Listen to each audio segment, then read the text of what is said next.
Bien.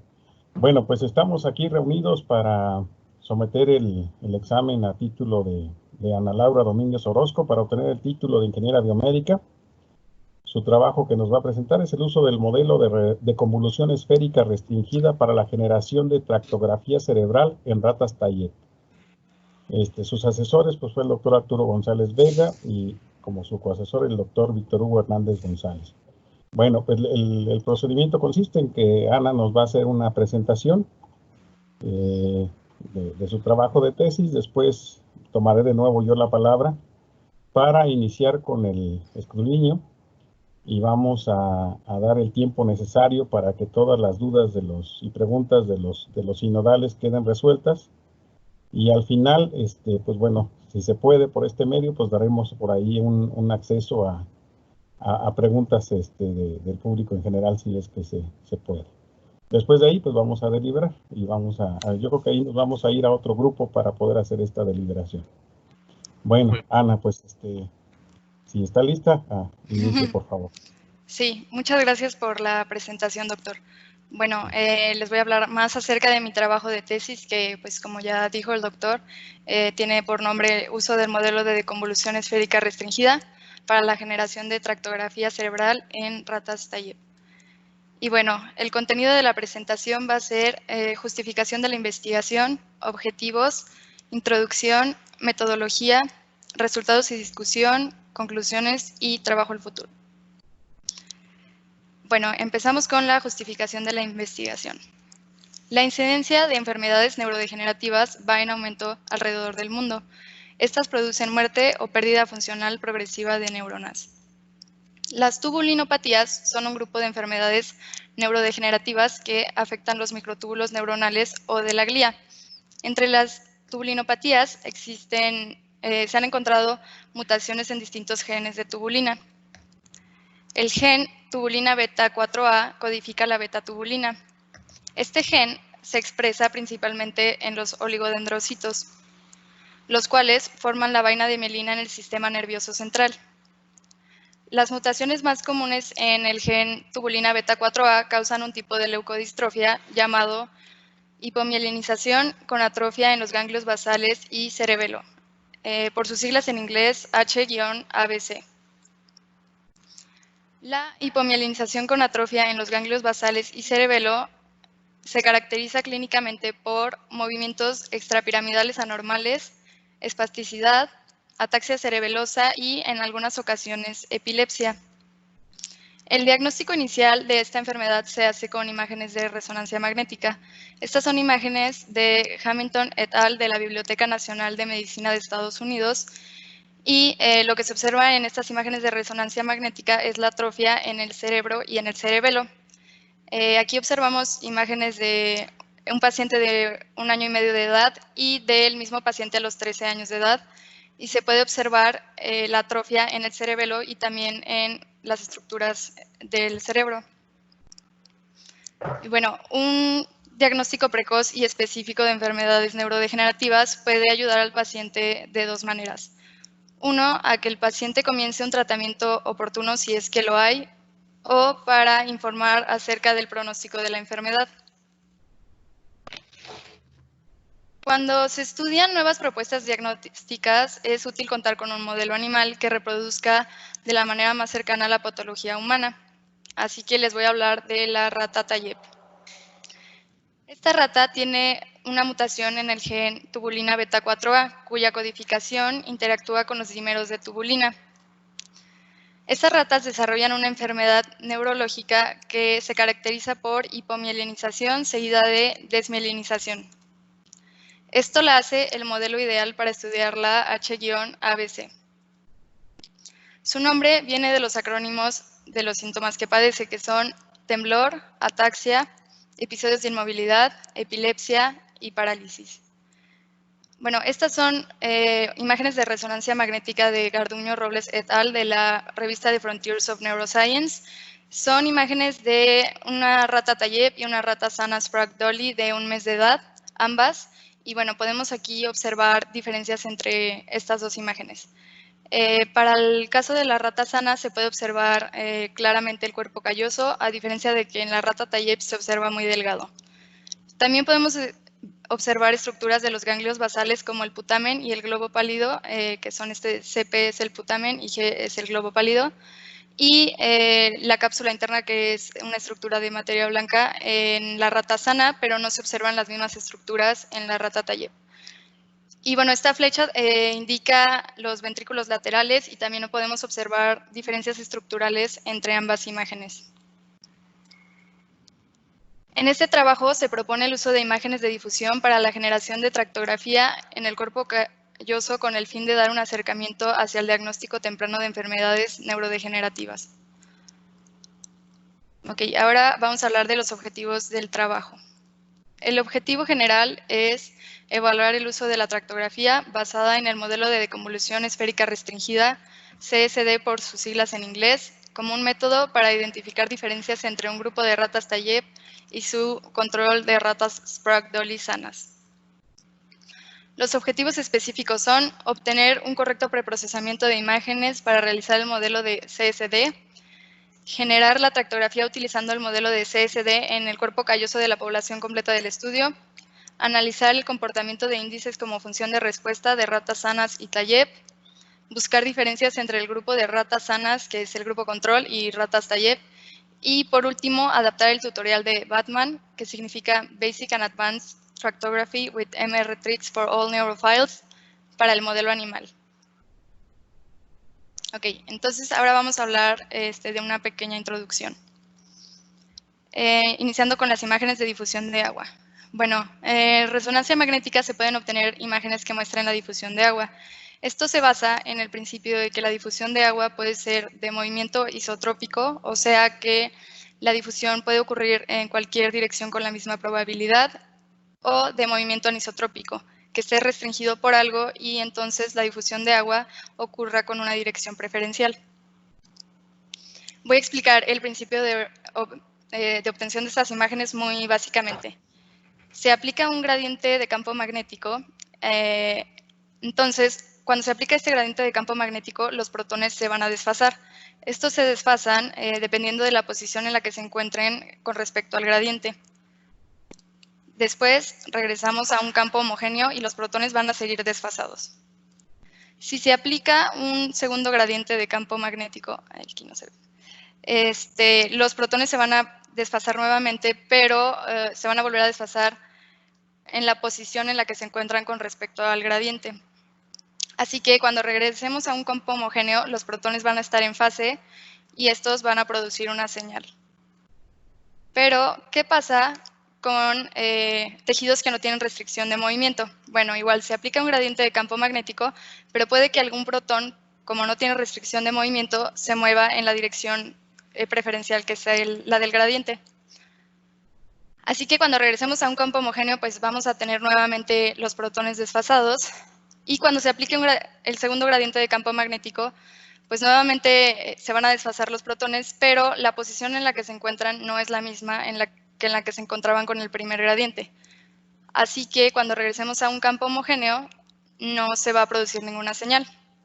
Entre más movimiento de agua ocurra, bueno, de protones, la señal va a ser más pequeña. Y bueno, ya que la difusión es un proceso tridimensional, mínimo deben usar 3 direcciones de gradiente. Y el valor B es el que depende de la amplitud y duración del gradiente, y para tomar estas imágenes se usan varios valores B, incluyendo imágenes en B0, que quiere decir imágenes sin ningún gradiente aplicado. Bueno, ahora vamos a hablar de neuronas y materia blanca. Las neuronas son células del sistema nervioso que pueden ser de muchas formas y muchos tipos, pero todas tienen 3 partes esenciales, que son las dendritas, el cuerpo celular y el axón. Las dendritas son ramificaciones donde ocurre la sinapsis. El cuerpo celular es el que tiene el núcleo y el citoplasma, y la difusión de agua en esta región es isotrópica, o sea que la difusión ocurre con la misma probabilidad en cualquier dirección. Esto es tejido de materia gris. Y el axón, que es el que transmite el impulso nervioso, es materia blanca, y la difusión de agua en esta parte va a ser anisotrópica, o sea que tiene una dirección preferencial que es a lo largo del axón. Un grupo de axones forman una fibra nerviosa y un grupo de fibras nerviosas forman un tracto. La difusión de agua ocurre paralela a un tracto axonal. Así que tomando esto en cuenta de que podemos con imágenes de resonancia magnética obtener información acerca de la dirección de difusión de agua y tomando en cuenta de que en la materia blanca ocurre este fenómeno, se pueden obtener imágenes de tractografía. Imágenes de tractografía. La tractografía es la única técnica no invasiva que permite la disección in vivo de las fibras de sustancia blanca. Esta se representa en 3D las direcciones de los tractos y se grafica por medio de un mapa de color. Aquí tenemos una imagen de tractografía y los tractos que vemos en color rojo representan difusión de agua en el eje X, los de color verde, difusión de agua en el eje Y, y los de color azul, difusión de agua en el eje Z. Existen varios algoritmos para representar la difusión de agua en los tejidos. El algoritmo clásico es el tensor de difusión. Bueno, ahora vamos a hablar un poco del tensor de difusión. Este es una matriz 3×3 simétrica definida positiva. Esto quiere decir que tiene 3 eigenvectores ortogonales y 3 eigenvalores asociados. Estos se pueden representar en una elipsoide que representa la superficie de probabilidad de difusión, como estas. También se puede obtener un valor llamado anisotropía fraccional, que es el índice de la cantidad de asimetría de difusión de agua. Esta es la ecuación para obtener la anisotropía fraccional y ese valor varía entre 0 y 1. Para una difusión isotrópica, o sea que la difusión de agua ocurre con la misma probabilidad en cualquier dirección, la elipsoide va a ser una esfera, o sea que en cualquier dirección difunde el agua con la misma probabilidad. Y el valor de anisotropía fraccional es 0. Para una difusión anisotrópica, o sea que la dirección de agua ocurra con una dirección preferencial, el elipsoide se va a alargar en la dirección preferencial y el valor de anisotropía fraccional va a tender a 1. ¿Cuáles son las desventajas del método de tensor de difusión? Bueno, que ejecuta la tractografía en su forma más simple e indica una sola dirección preferencial por voxel. Entonces, si por ejemplo en un voxel tenemos tractos que corren así en paralelo, el tensor nos va a indicar esta dirección preferencial.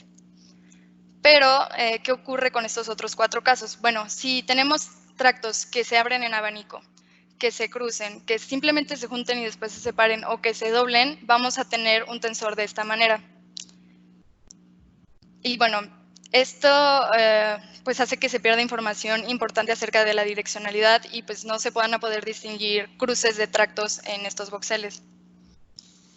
Por eso es que yo decidí utilizar el método de convolución esférica restringida. Este método utiliza el valor de función de respuesta, que es el valor general de difusión por voxel, y lo primero que hace es separar la imagen de difusión en 3 tipos de tejidos, que son materia gris, materia blanca y líquido cerebroespinal. Después, a la imagen de difusión se le hace una deconvolución esférica restringida utilizando los voxeles de materia blanca como máscara y se va a obtener una función de orientación de las fibras. Esta función ya no solo es un tensor, sino que pueden ser múltiples tensores y de esta manera podemos distinguir si hay más de una dirección preferencial en cada voxel. Y bueno, se pueden diferenciar entre cruces de fibras. Ahora vamos a hablar de la metodología utilizada.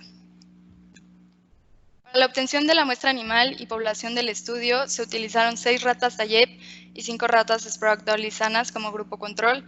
Esto fue porque una de las ratas Sprague-Dawley falleció y se obtuvieron del bioterio del Instituto de Fisiología de la UAP. La denominación de las ratas es la siguiente: SD más el número para las ratas sanas y Tayeb más el número para las ratas Tayeb. La primera resonancia se hizo cuando las ratas tenían aproximadamente 1 mes de edad y se hizo para toda la población del estudio. La segunda resonancia se hizo cuando las ratas tenían aproximadamente 2 meses de edad y se hizo para casi toda la población del estudio. Y la tercera resonancia se hizo cuando las ratas tenían aproximadamente 3 meses de edad y se hizo para una pequeña fracción del estudio. Bueno, ahora vamos a hablar de la obtención de las imágenes. Las imágenes se obtuvieron en el ANIREM del Instituto, en el ANIREM del Instituto de Neurobiología de la UNAM en Juriquilla, Querétaro. Se utilizó un equipo de resonancia magnética Bruker PharmaScan de 7 teslas y el protocolo de obtención de las imágenes fue el siguiente. 60 direcciones espaciadas en la esfera con 3 valores B distintos, que son 700, 1000 y 2000.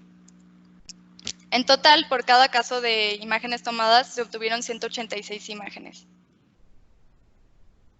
Muy bien, ahora dividí la metodología en 3 partes importantes, que son el preprocesamiento, la obtención de orientación de las fibras y la generación de tractografía. Primero vamos a hablar del preprocesamiento. Lo primero que se les hizo a las imágenes de difusión de agua fue eliminar el ruido aleatorio. Aquí lo que se revisó fue que el ruido eliminado no contuviera ninguna información anatómica y que se viera de esta manera, simplemente ruido aleatorio. Para la corrección de movimiento se hizo un registro de imágenes. Esto fue porque, bueno, aquí hay un ejemplo del caso de la rata SD01B1. Aquí observamos la imagen 1 y la imagen 186 y se puede observar que no están en la misma posición. Esto es provocado por el calentamiento de las antenas y para la corrección de este movimiento se hizo un registro de imágenes, que es un proceso de superposición de 2 o más imágenes. Se utilizó como imagen base la imagen 1 y se registraron las 185 imágenes sobre esta. Para la generación de la máscara del cerebro, bueno, esta máscara es importante y la voy a seguir utilizando más adelante, pero es importante para evitar estimación de datos en regiones que no son de interés. Y bueno, se hizo en ITK-SNAP y los pasos a seguir en general son los siguientes. Selección de región de interés.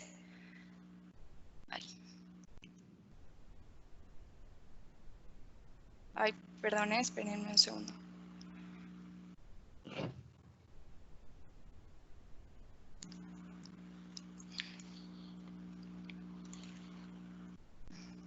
Perdón, ya. Presegmentación, agregar una burbuja, crecimiento de burbuja y corrección manual.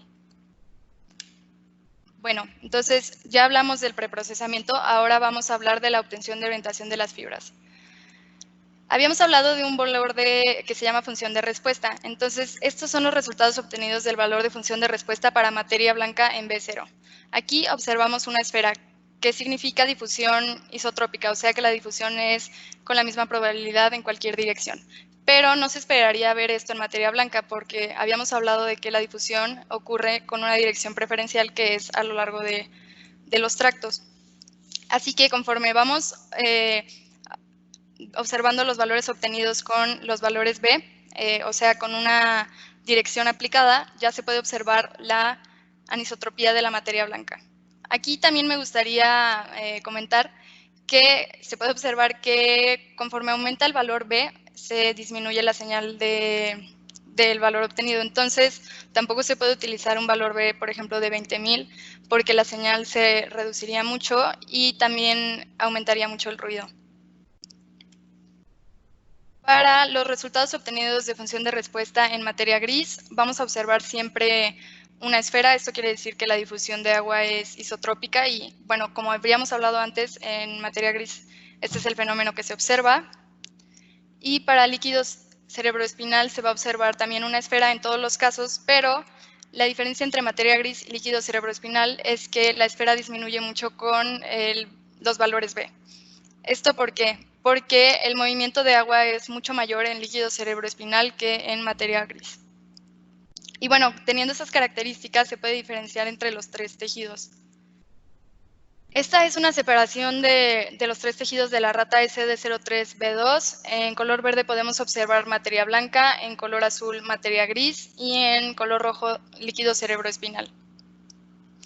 Bueno, aquí en estas imágenes se puede observar claramente que la segmentación de materia blanca y materia gris no es la correcta. Hay mucha región del cerebro seleccionada como materia blanca que no lo es. Y debido a esto, cuando se obtuvieron los valores de estimación de función de orientación de las fibras, lo que se hizo fue revisar para todos los casos que el cuerpo calloso estuviera presente. Aquí en esta imagen también podemos observar que, bueno, la obtención de la función de orientación de las fibras tampoco se hizo correctamente en sentido de que no se hizo solo en materia blanca, sino que por la mala segmentación, pues aquí se observa que se hizo también en mucha más región del cerebro. Así que lo que hicimos fue revisar que para todos los casos estuviera aquí presente el cuerpo calloso. Y bueno, este es un zoom de un voxel y recordamos que ya no solo tenemos un tensor, sino que tenemos múltiples tensores que nos pueden hablar de varias direcciones preferenciales por voxel. La FOD se va a utilizar para describir la direccional de difusión en cada voxel.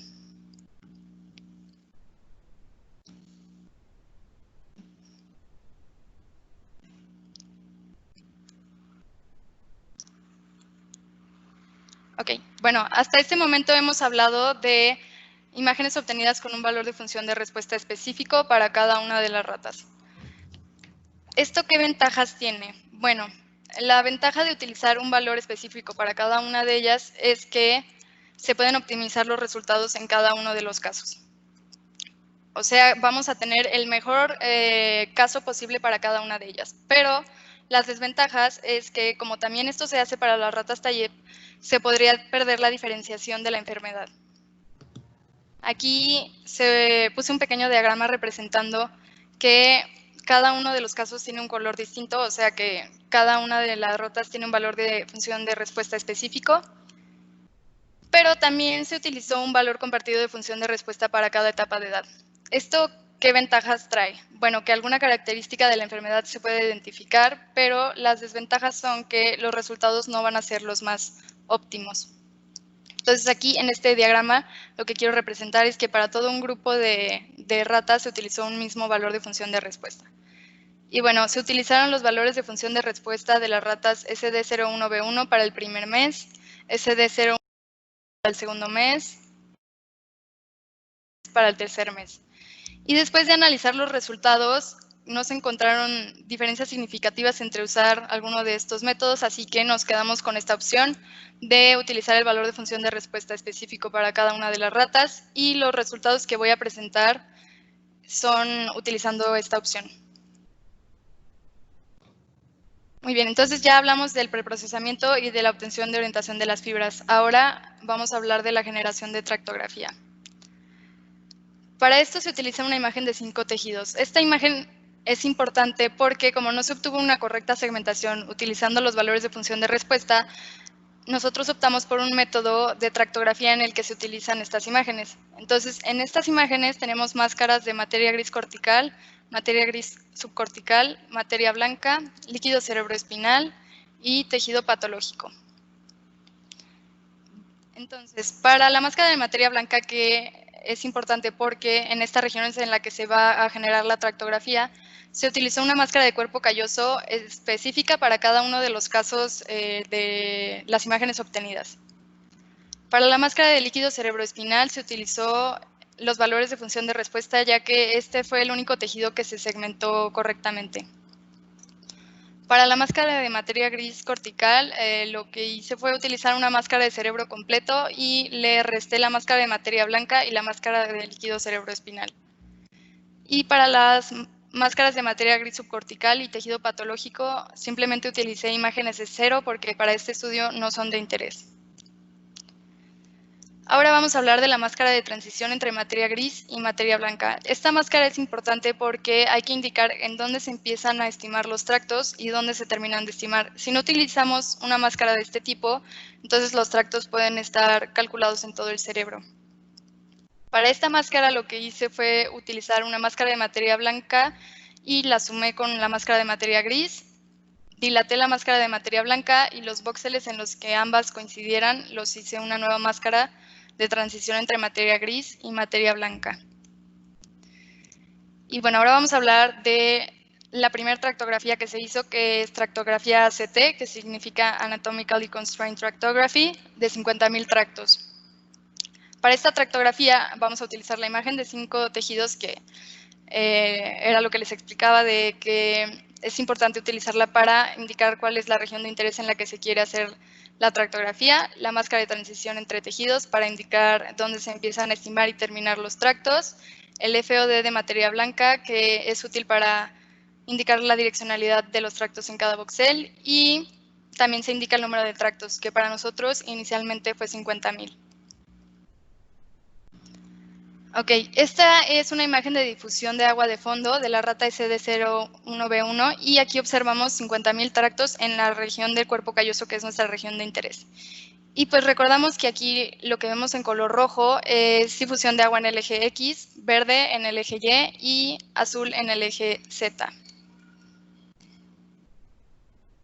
Ahora, es importante evitar artefactos provocados por tractos sobrepuestos. O sea, como la estimación de los tractos se hace primero, por ejemplo, en el eje X, después en el eje Y y después en el eje Z, puede que algunos de los tractos estén sobrepuestos y no tengamos una correcta visualización de estos. Bueno, aquí se ve más claro en esta imagen, ¿no? Que puede que aquí, debajo de estos tractos, en el eje Z, haya más tractos, pero no tenemos una visualización correcta de estos. Así que, para evitar esto, se hace una clusterización, que es una agrupación de tractos. Yo no pude realizar una clusterización y lo que hice fue una reducción de tractos. La reducción de tractos la hice de 50,000 tractos a 1,000 tractos. Y bueno, aquí en esta imagen ya se puede observar una mejor visualización de estos. Después utilicé un filtro SIFT para toda la tractografía obtenida, que significa Spherical Deconvolution Informed Filtering of Tractograms. Y este filtro se usa para evitar la sobreestimación de tractos. Estas son imágenes de la rata SD01B1 sin el filtro y con el filtro. Bueno, a primera instancia no se ve mucha diferencia significativa, pero quise poner este círculo rojo para mostrar que, aunque sea poca, hay una diferencia y es importante utilizar el filtro. Y por último, me gustaría hablar del control de los resultados. Hay que tener mucho cuidado con los parámetros utilizados en tractografía porque son sumamente sensibles y también hay que asegurarse que todos los parámetros utilizados sean los mismos para todos los casos. Así que para asegurar esto y evitar un error de dedo humano, lo que hice fue que para todos los comandos utilizados en MRTrix hice un batch en Python y corrí el mismo batch para todos los casos. Y para las cosas que hice en MATLAB, lo que hice fue que todo lo hice en una función y todos los casos los corrí con esta misma función. Ok, entonces ahora vamos a hablar de los resultados y discusión. Empezando por imágenes iniciales de difusión de agua, estas son imágenes de la rata SD01B1 y de la rata YEP03B1 en el corte coronal, sagital y axial. Bueno, estas imágenes me parecen importante mostrarlas porque desde aquí, antes de hacer cualquier cosa, se ven diferencias entre el grupo de ratas sanas y el grupo de ratas Tayeb. Para el grupo de ratas sanas se puede observar el cuerpo calloso presente y para el grupo de ratas Tayeb no se ve presente o se ve muy delgado. Después vamos a hablar de la eliminación de ruido y registro de imagen. Este es un ejemplo de la rata SD01B1 con ruido y sin ruido.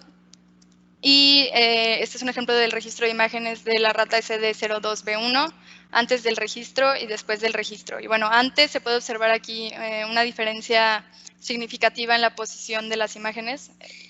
Y después se observa una mejora en el posicionamiento de las imágenes.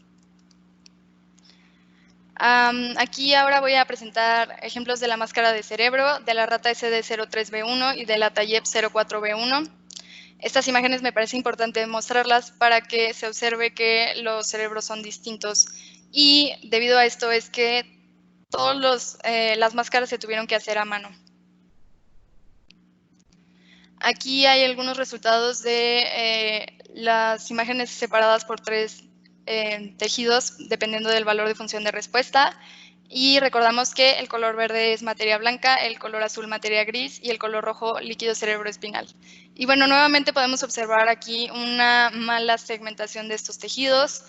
Hay mucha región del cerebro que está seleccionada que no debería de estar, pero esto fue lo que pasó para ratas sanas.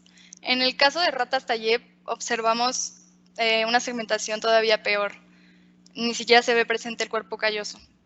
Debido a esto, a que hubo una mala segmentación, todas las imágenes obtenidas de función de orientación de las fibras se tuvieron que revisar para asegurarnos que estuviera presente el cuerpo calloso. Aquí hay varios ejemplos en el corte coronal y axial que pienso yo que es el más representativo. Y se puede observar aquí el cuerpo calloso tanto en ratas sanas como en ratas Tayeb. Y bueno, esto se revisó para todos los casos para estar seguros de que, aunque no hubiera una correcta segmentación, sí se estuviera obteniendo estos valores. Bueno, ahora aquí quiero poner un ejemplo de la rata SD03B1 de la imagen de 5 tejidos y máscara de transición entre materia gris y materia blanca para que se vea completamente en todos los cortes cómo son estas imágenes. Aquí tenemos el corte sagital, el coronal y el axial de la máscara de materia blanca, que es el cuerpo calloso, o sea que es la región de interés para nosotros para generar tractografía, de la máscara de materia gris, la de líquido cerebroespinal, y de la máscara de transición entre materia gris y materia blanca, que, como habíamos hablado antes, es importante para indicar dónde empezar a estimar y dónde terminar de estimar los tractos. Ahora me gustaría poner estas imágenes de reducción de tractos. Me parecen importantes porque, ya que no se hizo la clusterización, que era el proceso que debía de hacerse, aquí surge la duda de que si a lo mejor no estemos evitando algún artefacto, ¿no? Entonces, pues aquí lo importante o lo que yo revisé es que para todos los casos y para todos los cortes, los colores que representan la dirección de los tractos permanecieran. O sea que no por una reducción de tractos estuviera perdiendo información.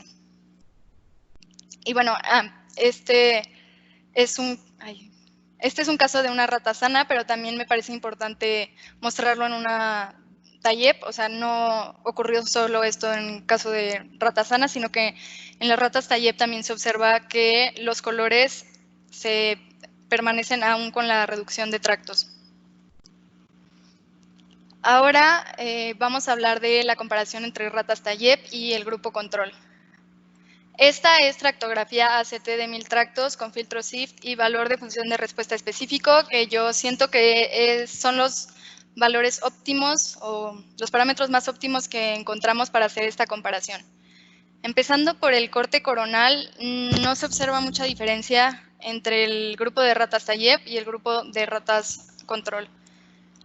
Pero en el corte sagital empezamos a ver algunas diferencias. ¿Cuáles son estas diferencias? Bueno, que se observan estructuras en el cuerpo calloso en los ejes Z, que es color azul, y en el eje X, que es color rojo, en el caso de las ratas sanas. Y en el caso de las ratas Tayeb se observan estructuras en el eje Z, que es azul, y eje X, que es rojo, a lo largo de todo el cuerpo calloso. Y bueno, quise poner este corte que es el corte más significativo, es en el corte en el que encontramos más diferencias, que es el corte axial. Y bueno, aquí podemos observar en el grupo de ratas sanas estructuras de tractos en el eje X, que es el color rojo, y estructuras en el eje Z, que es el color azul, en regiones del cuerpo calloso específicas. O sea, no se ven estas estructuras en todo el cuerpo calloso, sino que se ve específico en regiones del cuerpo calloso. A diferencia de en las ratas Tayeb, que se observan estructuras en el eje Z y en el eje X en todo el cuerpo calloso. Quise poner más imágenes de esto para dejar muy claro las diferencias entre ambos grupos. Y bueno, aquí otra vez en el grupo de ratas sanas se puede observar estas estructuras en el eje X muy organizadas y en el eje Z también, en regiones específicas del cuerpo calloso, a diferencia de en las ratas Tayeb, que se observan estructuras en el eje X y en el eje Z en todo el cuerpo calloso. Bueno, ahora me gustaría al final, ya teniendo todos estos resultados, hablar un poco de las implicaciones que tienen estas diferencias. Suponiendo que la adquisición de tractografía haya sido correcta y se hayan evitado artefactos, o sea, evitado artefactos haciendo esto de la reducción de tractos, y ya que nos aseguramos que se utilizaron los mismos parámetros para todos los casos, entonces las diferencias encontradas se pueden atribuir a la neurodegeneración presente en el grupo de ratas Tayeb. ¿A qué se asocia esta desmielinización con la organización de tractos? Bueno, hay muchas hipótesis, pero el modelo de tractografía que yo utilicé no nos puede dar más información. Así que a partir de aquí es importante utilizar un mejor modelo de tractografía, ya que este puede brindar puede brindar más información. Y pues bueno, el grupo ya está trabajando en estas imágenes de difusión de agua, en utilizar un modelo más avanzado de tractografía para saber más acerca de a qué se le pueden asociar estas diferencias. Y bueno, por último, vamos a hablar de las conclusiones y trabajo a futuro. Quedamos en las conclusiones. La primera es que la carencia para obtener imágenes de difusión de agua, tanto en equipos como en personal especializado, hace que el proceso sea caro y complicado de realizar. Bueno, esta conclusión me parece importante porque no es tan fácil obtener estas imágenes y aún no es como tan práctico el uso de estas. La siguiente es que la eliminación de ruido y corrección de movimiento permitió un correcto preprocesamiento de las imágenes, evitando la adquisición de falsos positivos en la técnica. O sea, bueno, aquí pongo unos ejemplos de esto de la corrección de movimiento y la eliminación de ruido. Las imágenes separadas por tejidos en base al valor de función de respuesta fueron útiles para la máscara de líquido cerebroespinal, pero no fueron funcionales para la segmentación de materia blanca y materia gris. No se encontró diferencia significativa entre la tractografía calculada con el valor de función de respuesta específica para cada rata y la tractografía obtenida usando un solo valor de función de respuesta compartido para toda una etapa de edad. ¿Esto por qué? Pues como no se obtuvo una correcta segmentación y después tuvimos que utilizar las imágenes de 5 tejidos, bueno, la segmentación utilizada con estos valores de función de respuesta pues no se utilizaron. Y la deconvolución se hace directamente sobre las imágenes de difusión, así que por eso no se encuentran diferencias entre usar un método u otro. Si se desea seguir el tutorial de Batman en un modelo animal, en nuestro caso fue la rata Tayeb, es necesaria la generación de los siguientes elementos: máscara de cerebro de la rata, imagen de 5 tejidos y máscara de transición entre materia blanca y materia gris. Bueno, ¿esto por qué? Porque el tutorial de Batman es para humanos, entonces hay muchas funciones en MRTrix que te pueden generar la máscara de cerebro o estas otras máscaras, pero si se desea seguir este tutorial en un modelo animal, pues es importante considerar que estas máscaras se van a tener que hacer aparte. El control de los parámetros utilizados tanto en el preprocesamiento de la imagen como en la generación de tractografía debe elegirse adecuadamente y asegurarse que se siga el mismo en todas las muestras por comparar, ya que es un método sumamente sensible a estos parámetros. Bueno, lo habíamos hablado. Aquí es muy importante asegurarnos que para todos los casos se utilicen los mismos parámetros y también pues poner mucha atención en los parámetros que se utilizan. La tractografía generada en el grupo de control de ratas sanas presenta en el corte axial estructuras definidas de tractos con direcciones en el eje X, que es el color rojo, y Z, color azul, a diferencia de los resultados obtenidos en las ratas Tayeb, que bueno, esta es la diferencia más significativa que se encontró. Y por último, bueno, suponiendo que lo que habíamos hablado de que se hayan evitado artefactos y teniendo en cuenta de que se utilizaron los mismos parámetros para todos los casos, la diferencia entre los resultados obtenidos de tractografía en el cuerpo calloso de ratas Tayeb y el grupo control se puede atribuir a la neurodegeneración presente en las ratas Tayeb, ocasionando falta de estructura en los tractos. Y bueno, ahora vamos a hablar del trabajo futuro, que pues es bastante el que queda. Primero, analizar cuantitativamente los resultados obtenidos de tractografía. Después, trabajar en otras regiones de interés, ya sea materia blanca del cerebro o médula espinal. Cambiar la reducción de tractos por una clusterización. Investigar a qué se le pueden atribuir las diferencias encontradas entre el grupo de ratas Tayeb y el grupo control. Mejorar el uso del valor de función de respuesta para separar correctamente los 3 tejidos. Y por último, usar un modelo para la generación de tractografía que identifique la difusión extraaxonal e intraaxonal, ya que este modelo nos puede dar más información acerca de las hipótesis que les había hablado de a qué se puede, cómo se puede atribuir la desorganización de los tractos presentes en ratas Tayeb a la desmielinización, perdón. Y pues ya, esto es todo por mi parte. Muchas gracias pues bueno, quería agradecer a mis asesores por siempre estar con todo su apoyo para mí, y también les quería agradecer a ustedes sinodales por hacer posible que yo pueda presentar en esta fecha. Y ya. Muy bien. Bueno, mira, lo que sigue ahorita es vamos a abrir la sesión de preguntas. Sí. Pues lo quisiera que fuera la doctora Valeria, si nos hace el favor de iniciar, por favor. Hola, buen día. Hola, doctora, buen día. Muy bien la presentación y no te preocupes por la interrupción, que de hecho llegó también en un momento no tan grave, ya habías terminado, entonces sí, no pasó nada, son cosas que pasan. Empiezo entonces con mis preguntas, espero que sean más o menos en orden. Me las anoté cuando revisé tu tesis y algunas las añadí hoy, entonces vamos con eso, ¿no?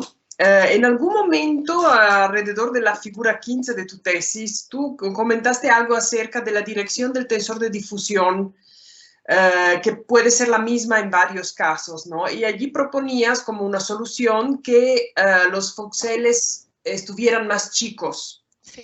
Me gustaría que tú me comentaras cuánto puedes reducir el tamaño de un voxel, o cuánto tenga sentido hacerlo. ¿Algún comentario acerca de esto? Porque si solo mencionaste así de paso esta de la reducción de tamaño, si pudieras argumentar un poquito más. Sí, pues bueno, con esta reducción lo que se podría mejorar es que en vez de tener un voxel grande, se puedan tener todavía más espacios, entonces el tensor de difusión no sería un conjunto de ese espacio, sino que tendríamos más pequeños tensores de difusión, ¿no? Y pues estas imágenes, o sea, ayuda mucho que el tamaño del voxel sea pequeño para tener una mejor resolución espacial. Pero, por ejemplo, para las imágenes que obtuvimos de difusión de agua, es complicado también tener un voxel muy pequeño. De hecho, para las que nosotros tenemos, hay un eje en el que solamente se tienen 35 cortes, que es muy poco. ¿Esto por qué? Pues, empezando por el tiempo de obtención de la imagen, tampoco se puede reducir mucho el número de cortes porque estas imágenes se propone que sean in vivo. Otra razón, pues es que el equipo también tiene que estar mucho más avanzado para poder hacer unos cortes más pequeños.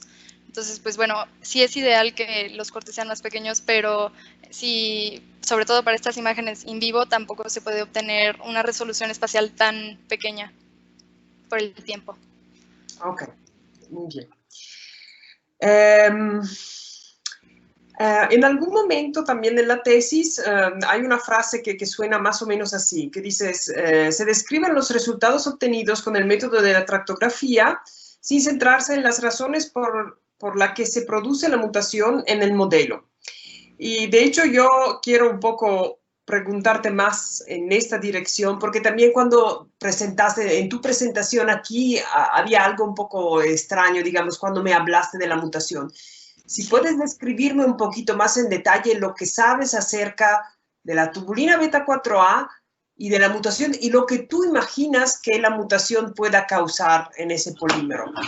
Sí, bueno, ya que se codifica para la tubulina beta, los microtúbulos están formados por dímeros de tubulina, que es tubulina alfa y tubulina beta. Entonces, si hay una mutación en esto, pues lo que yo tengo entendido por lo que he leído que ocurre es que los oligodendrocitos se llenan de microtúbulos.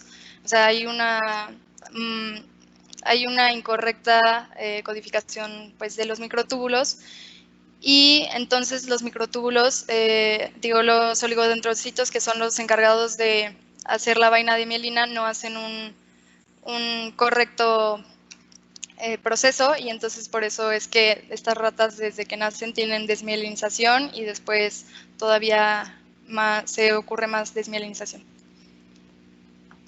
Ok, está bien. Estaré para después. Después tengo otra que dice, tú en un momento de la tesis describiste cómo eliminaste el ruido de las imágenes, que puede ser que es lo mismo, digamos, que tú nos presentaste antes. No sé si esto era un poco más específico, porque yo aquí me anoté de las imágenes de difusión en formato .mif, pero puede ser que sea lo mismo. Me gustaría que tú me describieras un poquito más en detalle ¿con qué criterio eliminaste el ruido? Tú ya nos dijiste que te aseguraste que no estuvieran estructuras anatómicas allí eliminadas con ese ruido, que me parece razonable. tuviste que seguir otros criterios y dinos todos los cuidados especiales que tuviste que tener en esta fase. ¿Hay como una cantidad de ruido que quieres quitar o no quieres irte más allá de un determinado nivel? ¿O cómo lo hiciste? Descríbenos, por favor. Pues bueno, para esto de la eliminación de ruido se utiliza un algoritmo que lo que hace es que identifica este ruido aleatorio y lo elimina. Yo solamente utilicé este tipo de algoritmo, o sea, de ruido aleatorio, que es como sal y pimienta que se puede observar, pero como usted dice, todavía hay mucho más que se podría hacer, ¿no? Por ejemplo, el tutorial propone otros tipos de ruido que son, por ejemplo, los anillos de Gibbs, pero yo no quise eliminar ese tipo de ruido porque no encontré esas estructuras en las imágenes. Entonces, pues creo que, respondiendo a su pregunta, yo observé las imágenes y dependiendo del tipo de ruido que encontré, que fue principalmente aleatorio, solamente eliminé este tipo de ruido. Y pues este tipo de ruido se elimina en general pues en toda la imagen y pues eso es mi respuesta. Ok. Aquí más una pregunta de curiosidad que también hoy se me renovó escuchando tu descripción, ¿no? tu narración de lo que hiciste.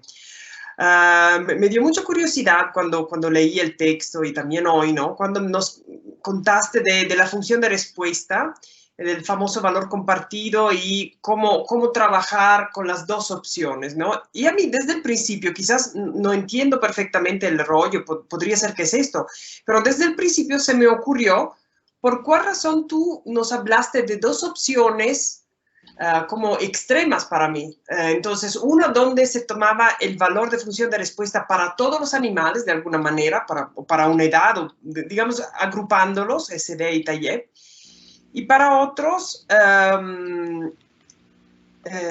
sí, no, era agrupado para grupo de edad o uno específica para animal.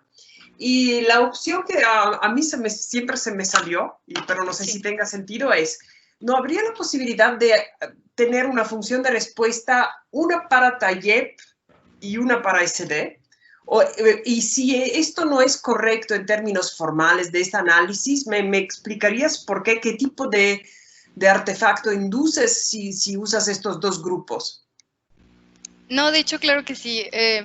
A mí también tuve algún momento esa idea, pero pues bueno, aquí el objetivo de hacerlo así fue hacer una comparación entre el grupo de ratas sanas y el grupo de rata TAIEP. ¿Qué pasaría si lo hiciéramos de la manera que usted propone, que es totalmente válida también? Pues lo que yo pienso que pasaría es que tendríamos igual los resultados más óptimos para un grupo de ratas sanas y para los más óptimos para un grupo de ratas TAIEP.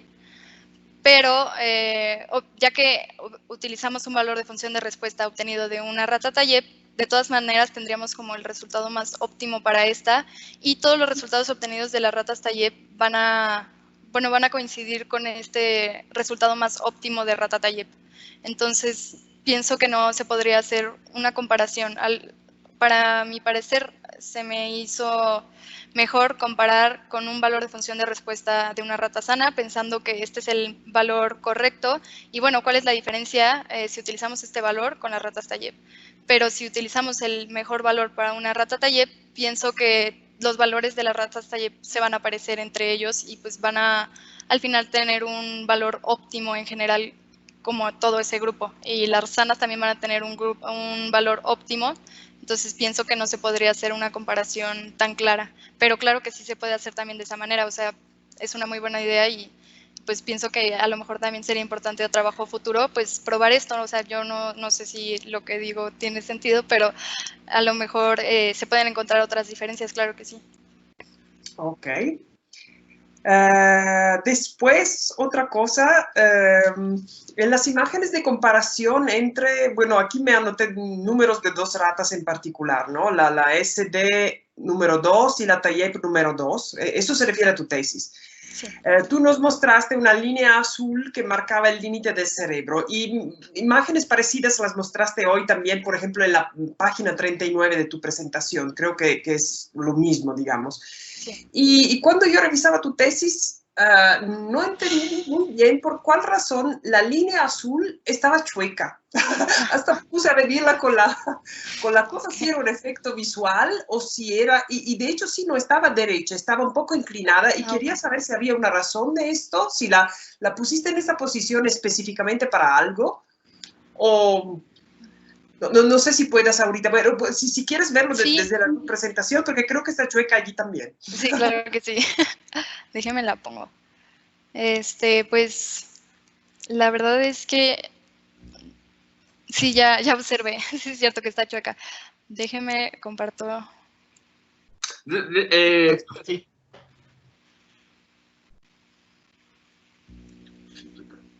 Ah, caray. Ahí voy, perdone. Bueno, mírala tú, no es importante. Sí.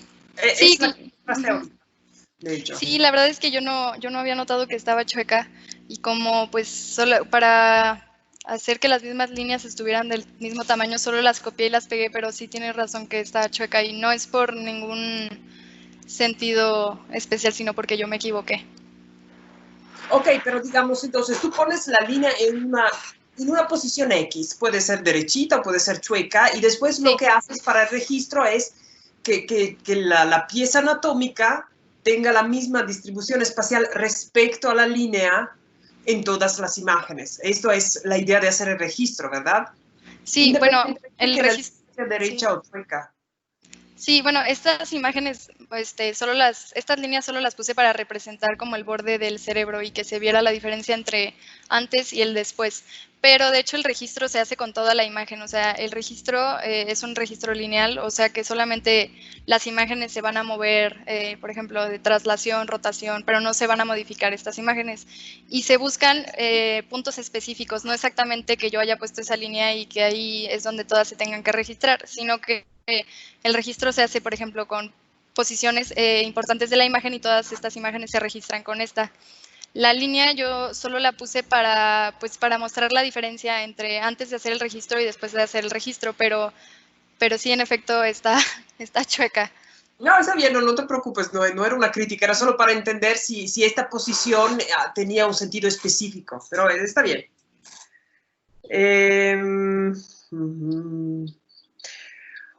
Otra cosa, si me puedes explicar un poco más explícitamente, en la discusión de la tesis, en la versión que yo revisé, comentabas que los resultados obtenidos con el registro de las imágenes, que una manera para tratar de evitar errores de movimiento o problemas de movimiento es mejorar la calidad de las antenas. ¿Puedes un poco articular esto, explicarnos un poco más? ¿Qué entendías cuando explicaste esto?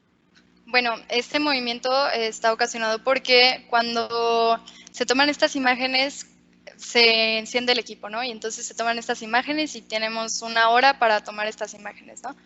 Luego se apaga el equipo, se cambia de rata y todo esto, ¿no? Entonces, este movimiento es ocasionado porque las antenas no están óptimas, o sea, no están como en calentamiento total, sino que se van calentando conforme se van tomando las imágenes y por eso es que ocurre este movimiento. Para mejorar estas imágenes lo que se hace es que se deja prendido el equipo, por ejemplo, 8 horas y después se toman estas imágenes, ¿no? Pero como, pues esto ocurre, por ejemplo, para imágenes ex vivo, pero pues en nuestro caso es in vivo, ¿no? Entonces yo lo que quería aclarar ahí es que pues este movimiento se podría mejorar con una mejor calidad de las antenas, o sea, de que las antenas se calienten correctamente desde un inicio y que no se tenga que esperar a que el equipo esté como en su estado más óptimo para tomar estas imágenes. Ok. Bueno, otra pregunta de curiosidad, que hoy en la presentación nos dijiste que había la posibilidad de hacer esto de la clusterización, pero que tú no lo hiciste y tú solo hiciste eso de la reducción de número, digamos, ¿no? Sí. ¿Por qué no lo hiciste? Pues no lo hice porque, bueno, todo el trabajo que yo hice lo hice en MRTrix. Y en MRTrix no encontré una manera de hacer esta clusterización y se proponía, en vez de hacer la clusterización, esta reducción de tractos. Hay otro programa que se llama DaiPy en el que sí se puede hacer esta clusterización, que bueno, es un programa nuevo y toda esta parte de la clusterización de hecho es muy nueva, pero yo no pude utilizar este software y no pude utilizar mis imágenes con este software, entonces por eso no se hizo la clusterización. Ok, ok. Bueno, y en fin, si me puedes decir con tus palabras, como si tú le contaras a un amigo o a alguien de tu familia que no sea experto en esto, que me contaras en pocas palabras qué hiciste de una manera muy sencilla y por qué piensas que sea relevante, cuál es el significado de lo que hiciste en una manera muy sencilla para alguien que no sea un experto en eso. Ok, bueno, pues yo utilicé unas imágenes de resonancia magnética, que es un equipo para obtención de imágenes. Lo que hice fue un procesamiento de estas imágenes y una obtención de unas imágenes que se llaman tractografía, que estas imágenes lo que muestran es la difusión de agua en los tractos, o sea, en millones de axones que estén juntos. Con estas imágenes se puede observar la dirección de los tractos y lo que yo hice fue comparar los resultados obtenidos entre hacer esta tractografía en un grupo de ratas sanas y en un grupo de ratas talle para encontrar algunas diferencias entre estos dos grupos. ¿Y las encontraste? Sí. Bueno, y sí encontré diferencias entre estos dos grupos cualitativamente. Ok. Bueno, yo creo que es suficiente para mí. Gracias. Gracias. Muchas gracias, doctora Valeria. Pues bueno, me gustaría que continuara la doctora Milvia Iris, ¿verdad? Hola. Hola. ¿Cómo estás? Muy bien, Ana. Muy bien, muchas gracias por tu presentación. Bueno, varias de las preguntas que yo también tenía anotadas en relación a la lectura de la tesis las hizo la doctora Valeria. Así que están poquitas, no te preocupes. Bueno, una pregunta sería, ¿no? Tú explicaste muy bien que la enfermedad de estas ratas tiene que ver con la desmielinización, ¿verdad? Y en una parte de tu tesis dice que hay una relación, o podría haber una relación entre el valor de fracción de anisotropía, ¿verdad? Y la pérdida de la capa de mielina, ¿no? Me gustaría que nos expliques un poco más por qué o cómo es esta relación. Sí, bueno, ok. Ya que hablando a nivel de axón, estos están recubiertos por una capa de mielina y esta capa de mielina lo que ayuda es que la conducción del impulso sea más rápida. Entonces, ¿qué ocurre con una desmielinización? Bueno, que a lo mejor este impulso, bueno, esta es teoría mía, no va a ocurrir de la misma manera o no va a ser de la misma velocidad, no va a ser con la misma dirección, ¿no? Entonces, la anisotropía fraccional, ¿en qué se puede afectar? Pues que este valor de anisotropía fraccional lo que te dice es si hay una dirección preferencial o no. O sea, si entre mayor sea el valor de anisotropía fraccional, lo que quiere decir es que hay una dirección preferencial marcada, ¿no? Entonces, con la desmielinización, puede ser que esta difusión de agua no sea la misma o no sea la óptima y entonces este valor de anisotropía fraccional puede bajar a que ya no sea definitivamente esta dirección, sino que, pues bueno, a lo mejor esta dirección, pero a lo mejor esta otra, y entonces el valor de anisotropía fraccional puede cambiar o puede disminuirse. Ok, gracias. Otra pregunta sería, bueno, en relación a algo que te preguntó recién la doctora Valeria, ¿verdad? De la clusterización. Sí. ¿Cómo mejoraría el análisis si reemplazáramos la reducción de fibras por clusterización? Bueno, con una clusterización lo que se gana es que utilizando los mismos 50.000 tractos que yo calculé al inicio, toda esa información va a seguir presente porque lo que vamos a hacer es que se van a agrupar los tractos en grupos de tractos, por ejemplo, todos van para este lado, entonces se agrupan, pero seguimos teniendo toda la información de estos 50.000 tractos. La diferencia con la reducción que yo hice, pues es que se puede perder esta información, ¿no? O sea, yo ya no tengo la información de los 50.000 tractos, sino que ahora bajé a 1.000 tractos. Y pues con una clusterización, sí la visualización es mucho mejor y puede ser igual a la de los 1.000 tractos, pero seguimos teniendo toda la información de los 50.000 tractos. Ok, muy bien, muchas gracias. Lo otro es que, a ver, coincido que el corte axial, ¿verdad? Es en el que se ve la mayor diferencia. De hecho, para mí fue bastante revelador, me gustaron esas imágenes. Y quería saber Porque uno lo ve a simple vista, ¿verdad? Uno puede notar las diferencias, pero quería saber si es que hay una manera de cuantificar eso, ¿no? De volverlo un número. Sí, sí la hay. De hecho, esta se hace con un atlas, bueno, con un mapa de conectoma. Para esto se utiliza un atlas de conexiones y se comparan tus resultados con este atlas. Entonces, tú puedes tener ahí pues un número, ¿no? Que te diga qué tan cercano es, por ejemplo, en estas ratas Tayeb, a lo que fuera un atlas ideal de conexiones, qué tan cercano es, ¿no? Entonces, por ejemplo, para el grupo de ratas Tayeb veríamos mucha diferencia que para el grupo de ratas sanas.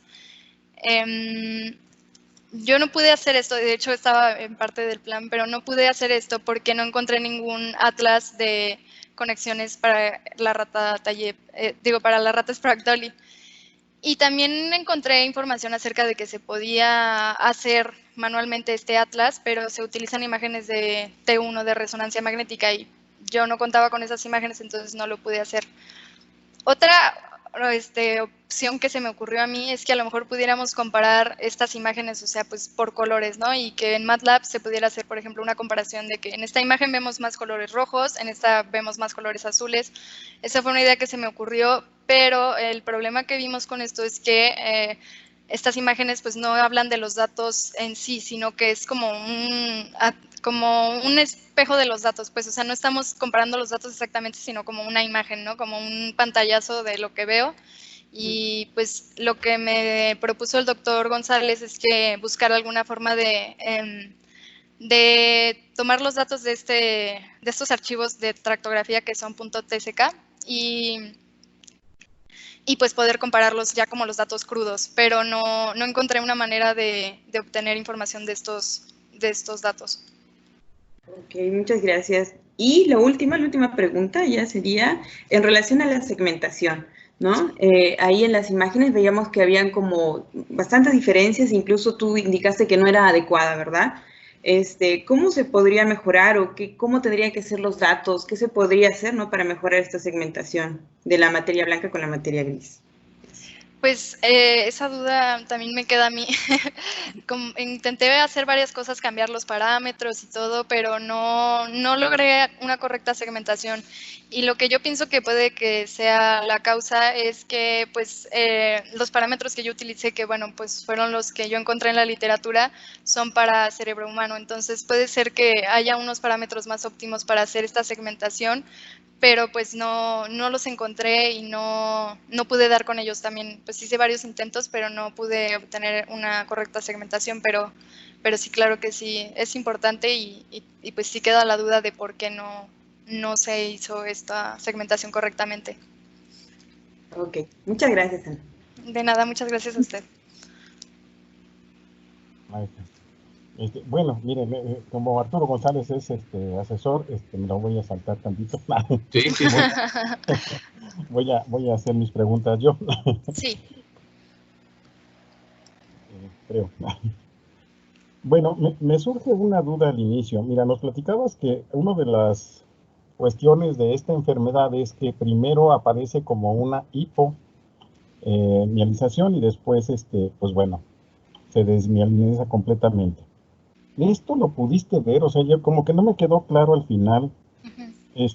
Mencionas ahí en las conclusiones, ¿no? Que sí puedes diferenciar, perdón, que no pudiste diferenciar entre etapas no, perdóname, déjame acuerdo cómo estaba escrito. Puedes diferenciar entre Tayeb y del estándar, ¿no? Pero no mencionaste o no me queda claro si entre etapas sí, o sea, estas etapas de desmielinización, ¿puedes visualizarlas o no las pudiste ver? Pues más bien los resultados que obtuve se veían muy parecidos para todas las etapas, o sea, desde el primer mes se veían estos resultados de desorganización de tractos en las ratas Tayeb y se veía una organización muy clara en el grupo de ratas sanas, pero esto fue desde el primer mes y ya no encontré diferencia significativa entre que estuviera todavía, por ejemplo, más desmielinizada. Sí, no. Ok. Entonces, bueno, esta sería una conclusión interesante, ¿no? O sea, que a lo mejor no es necesario seguir la resonancia por tanto tiempo si ya el problema está, ¿no? Bueno, esa es una de las cosas. La otra es, ¿cuánto dura una resonancia? Bueno, entendía que era una hora, pero no me queda todavía bien claro. ¿Una hora es lo que dura la toma? Pues lo que pasa es que estas duraron una hora porque se tomaron también imágenes anatómicas en T2 y de relaxometría. Entonces, para toda la toma de estas imágenes fue una hora que la ratita tuvo que estar dormida y en la toma de imágenes. Pero específicamente para estas imágenes no sé cuál fracción de la hora completa haya sido solo para las imágenes de difusión de agua. Eran 40 minutos para las imágenes de difusión de agua y los otros 20 para todo lo demás. Ok. Ok. ¿Y cuántas imágenes adquieres en ese tiempo? ¿Son las 186 que mostrabas ahí o era otro número? No, sí, son las 186 y que son 60 direcciones del gradiente más, bueno, en 3 valores B distintos, más las 6 imágenes iniciales en B0. Entonces son 6, 4, 18, ok, 186, sí. ¿Y con esas construyes los 50,000 tractos que propones o cómo le haces? Eso no me quedó Sí. tampoco muy claro. A ver si me platicas un poco de cómo construir esos 50,000 tractos. Sí. Bueno, estas imágenes se usan todas en conjunto, ¿no? No se usa la primera, sino que se usan las 186 imágenes. ¿Y esto por qué? Pues porque en diferentes valores B que hablan de la amplitud y duración del gradiente, se pueden observar diferentes resultados, ¿no? Entonces, es importante utilizar todas estas imágenes en conjunto porque el conjunto de todos los resultados obtenidos en diferentes valores B nos va a mostrar, ok, sí, esta es la dirección preferencial en este voxel, ¿no? Entonces, pues todas estas imágenes, o sea, todos estos resultados obtenidos se usan en conjunto para obtener esta direccionalidad de difusión. ¿Y ese número de 50,000 de dónde sale? Pues de mí. O sea, bueno, yo lo propuse. Pero ¿en qué te basaste? Porque digo, al final esa fue una cosa rara, ¿no? Que no te permitió, Sí. por ejemplo, hacer la clusterización. Entonces, Sí. digo, después te bajaste demasiado, ¿no? De 50,000 a 1,000, como que sí es mucho. ¿No lo intentaste en algún valor intermedio o algo así? Pues sí, mire, inicialmente de hecho lo hice con 10,000 y bajé a 1,000 y ya con 1,000, el número de 1,000 yo lo decidí porque ya en ese punto yo veía correctamente los tractos, entonces fue el número que decidí para la mejor visualización de los tractos. Y el 50,000 lo quise poner para decir, ok, bueno, si con 1,000 tractos veo esto, quiero ver qué es lo que obtengo tomando un número muy grande, o sea, 50,000, en el que se vean todos los colores así, pues todos los tractos empaquetados como se veían y sobrepuestos, para comparar si, ok, teniendo toda la información posible, o sea, el mayor número de tractos, para comprobar si veo los mismos dirección de los tractos usando solamente 1,000. Okay. Y bueno, en esa etapa mencionas que aplicaste un filtro, no alcancé a notar cuál era. Pero, ¿en qué consiste ese filtro para discriminar los tractos? O sea, filtraste de 50,000 a 1,000 usando un filtro, ¿no? Sí. ¿Qué hace ese filtro? Bueno, este filtro, el filtro SIFT, lo que hace es que evita la sobreestimación de tractos, o sea, evita que haya tractos que estén sobrepuestos, o sea, lo que hace es que calcula que, ok, si se calcularon aquí 10,000 tractos en una misma línea, entonces vamos a reducir todo esto a que solo haya un tracto, eso es lo que hace. Pero en ocasiones sí perdías información, bueno, de las imágenes que mostrabas, que fue en la diapositiva 33, pero bueno, yo veía que decías, bueno, en el eje Z aparentemente no cambió, pero perdías todo el eje Z, por ejemplo. O sea, lo verdecito que se veía en un lado, pum, desaparecía cuando aplicabas el filtro. O sea, ¿crees que se le puedan hacer mejoras? ¿Hay otros tipos de filtros que podías usar o qué pasaría ahí? Sí, pues justo por eso es que se propone mejor hacer una clusterización.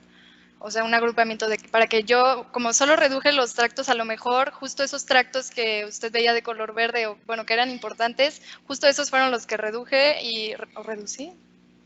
Bueno, pero utilizando una clusterización eso se evita totalmente. O sea, ahí tienes el color verde y va a permanecer el color verde, solo que se va a agrupar y pues ya no se va a ver una bola de tracto, sino que se va a ver un tracto bonito, pero con la misma información de los 50,000 tractos.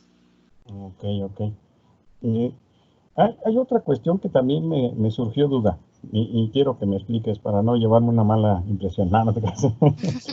Le pongo aquí en la pregunta, ¿qué criterio usaste para valorar la función? En un mes, por ejemplo, en la rata sana, dos, ¿no? O sea, para una ratita el mes 1 y para la otra el mes 2.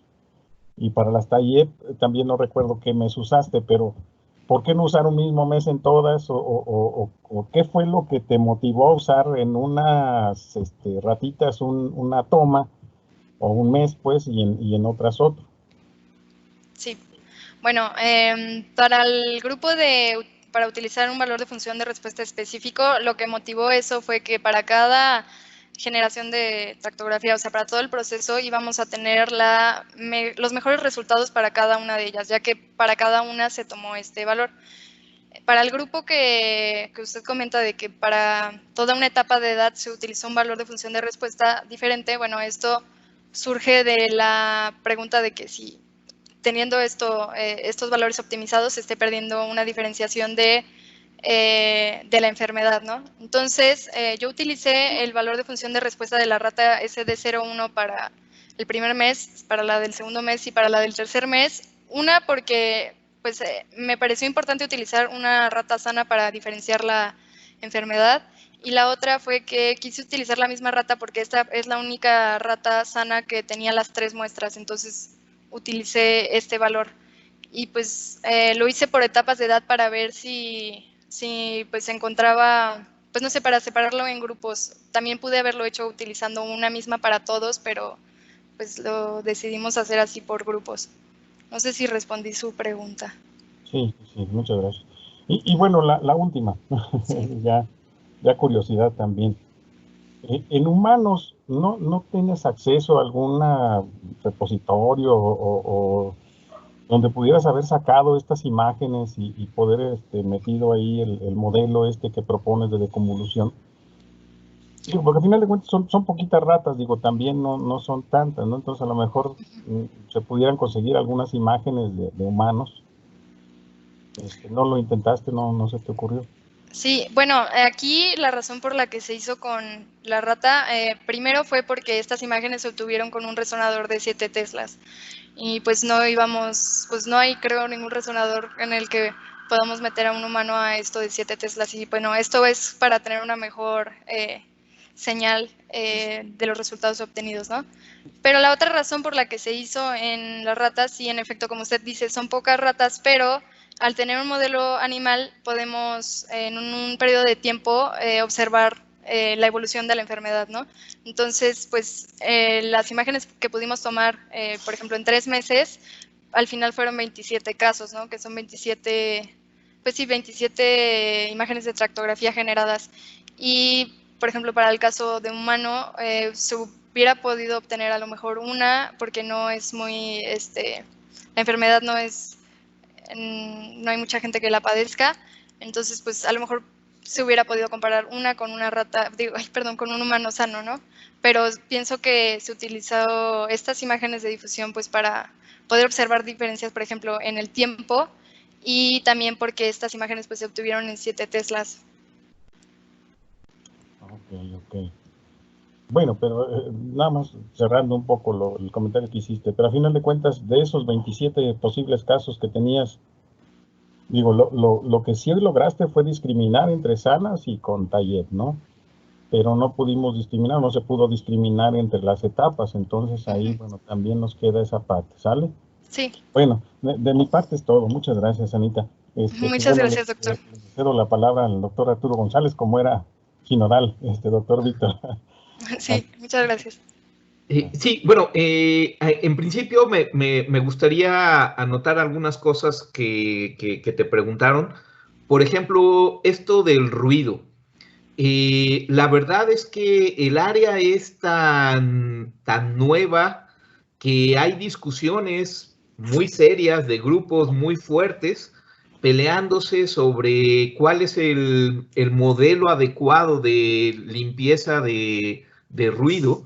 y se sabe, eso es un hecho, de que si cambias el tipo de modelo para quitar ruido, cambian resultados.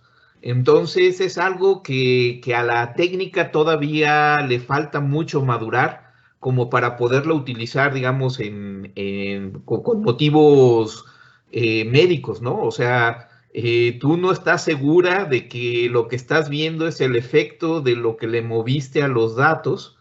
Y en la literatura, apenas, para que lo consideren, apenas se está haciendo, digamos, el trabajo de consenso de todos los grupos de utilizar un protocolo, digamos, único para manejo de datos para poderlos hacer comparables. Cada quien utiliza su método preferido de limpieza de ruido y después las discusiones en los congresos es sí, pero tú usaste el método fulano que seguramente está lastimando tal parte de los datos y yo usé el otro porque es mejor, pero el mío es más rápido y lo puedo usar en miles de gentes y el tuyo no. Esas son las discusiones que se escuchan, digamos, en el área de tractografía, ¿no? Entonces, es un área, digamos, que está muy inmadura en esa parte y que, como lo decías, bueno, pues lo único que es seguro que no debería suceder cuando uno limpia ruido es ver estructuras anatómicas. Si tú le dices que el ruido que quitaste y ahí observas alguna forma anatómica reconocible, pues le estás quitando datos importantes a lo que quedó de tu señal, ¿no? Esa es, digamos, la única parte segura y que fue lo que hiciste. Digo, no lo comentaste muy claramente, pero en tu presentación sí había una imagencita de el ruido y digamos, subrayar que esa imagen de ruido que había en tu presentación era verdaderamente la señal de ruido que quitaste para ese caso en particular. Y yo me acuerdo que una de las cosas que te pusimos a hacer, entre muchas, de mucho trabajo, fue a las 26 imágenes revisarles que no hubiera estructura visible en el residual del ruido que estuvimos viendo, ¿no? Sí. La otra parte que también quería, por ejemplo, enfatizar sobre lo que te preguntaban de la corrección de movimiento, es que pues son 40 minutos de mantener a un ser vivo, en principio detenido con, ¿cómo se llama?, con sujeción, pero son estructuras anatómicas muy pequeñitas, ¿no? Entonces el movimiento que tienes que evitar es muy chiquito. Y eso también tenía que ver con la pregunta que te hicieron sobre hacer el voxel más pequeño, ¿no? Entre más chico sea el voxel, más sensible eres a los movimientos involuntarios que se generen allá adentro. Y los movimientos involuntarios realmente a veces son imposibles de evitar. No puedes evitar que el cerebro palpite a la hora de estar llegándole sangre al cerebro, ¿no? Tú podrías decir, bueno, pero eso es muy pequeñito. Pues sí, pero si tu voxel es muy pequeñito, te estás acercando a ese nivel de movimiento, ¿no? Entonces, siempre hay pros y siempre hay contras, ¿no? Y otra pregunta en la que te hacían, bueno, sí, sobre esto de la chuecura de la línea, también es cierto, digo, fue casual que apareciera, pero sí es cierto que el animalito puede mover un poco la cabeza. De hecho, yo me llevé 2 semanas haciendo registros manuales para corregir ese pequeño movimiento que creíamos que era cero entre las imágenes anatómicas y las imágenes, en este caso, de relaxometría, pero sí, los animalitos sí se mueven un poquito a la hora de pasar una hora ahí adentro del resonador, ¿no? Y bueno, estos eran más o menos comentarios en relación para que todo el mundo estemos, digamos, como... sí, ya no vi a Carlos, pero sí sigue ahí. Digamos, todas estas preguntas son las que hacen que la tractografía todavía sea vista como una técnica, digamos, no lo suficientemente madura como para usarla como herramienta diagnóstica, ¿no? Sino exploratoria. Y en esa parte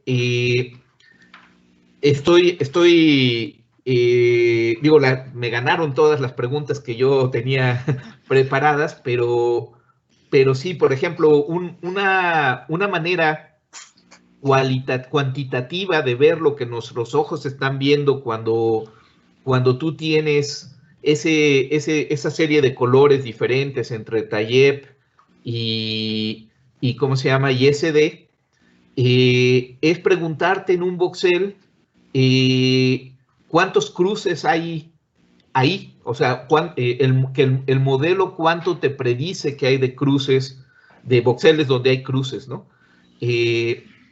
Eso, digamos, si vemos la situación de las Tayeb, que son, parecería, digamos, como el resultado preliminar de tractografía, que hay menos coherencia en los tractos que encontraste, sino parecen como más aleatorios, pero aún así, con una dirección en particular, que eso es lo que a mí me sorprende. Yo hubiera pensado que las Tayeb tuvieran colores, de todos los colores ahí revueltos, pero no, se ven líneas azules, digamos, y no una revoltura de multicolor, ¿verdad?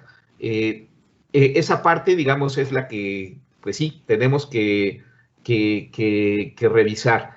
Ahora, quisiera que abonaras un poquito más a la pregunta de Carlos Villaseñor en relación al modelo que siempre se me olvida, la función ¿De respuesta? De respuesta, exactamente, ¿no? A ver, entonces, estamos ante un fenómeno que no solamente es la enfermedad o la evolución de la enfermedad. O sea, vimos a las ratitas de 1 mes de nacidas y luego las vimos a los 2 meses y luego vimos a los 3 meses, ¿no? Bueno, más o menos de 3 meses sí vimos Tayebs sanas, solamente un animalito pudimos estudiar. ¿Qué le pasa al cerebro de una rata sana en el periodo de 3 meses? ¿Evoluciona o ya está fijo? ¿Viste algo en relación a ello? Pues sí, bueno, el cerebro en efecto todavía evoluciona un poco y pues sobre todo en las imágenes de difusión se ven, por ejemplo, el cuerpo calloso un poco más grueso. ¿Qué otra cosa? Los valores de función de respuesta también, por ejemplo, en las ratas más grandes sí se diferenciaba un poco más el cuerpo calloso. Pero en tractografía, pues yo presencié la misma organización en todas las etapas. Pero pues sí es cierto eso de que debido a que todavía está en evolución la rata por los meses, pues sí es importante agrupar por grupo de edad, utilizar un valor de función de respuesta, porque puede ser que esta evolución pues sea diferente, ¿no? Bueno, como están en una etapa diferente de evolución, entonces podríamos tener resultados diferentes, creo. Exactamente, ¿no? O sea, estás observando un doble fenómeno. Estás observando el fenómeno de maduración del cerebro de un animal que va creciendo en edad, pero además estás observando el efecto de la enfermedad a lo largo del tiempo, y entonces eso complica, digamos, el análisis, ¿no? Y bueno, pues ni modo de evitarlo, pues el tiempo pasa y es inevitable. Entonces, una cosa que a mí me sorprende, digamos, de los resultados es que desde muy jóvenes los animalitos ya muestran alteraciones. Yo hubiera esperado que, así como se ven los deterioros en la parte clínica de que el animalito empieza a perder cosas, yo hubiera imaginado que la parte anatómica incluso hubiera diferencias muy, muy fuertes y pues parecen que van muy mal desde muy al principio, ¿no? Eso a mí no fue algo que yo hubiera esperado ver. Pero entonces, a ver, si el modelo que tú utilizas, la función de respuesta, a final de cuentas es como una manera de decir, miren, aquí tengo una forma en la que se comporta el cerebro y así como lo hayas elegido, de esta rata a esta edad, o de este grupo en esta edad.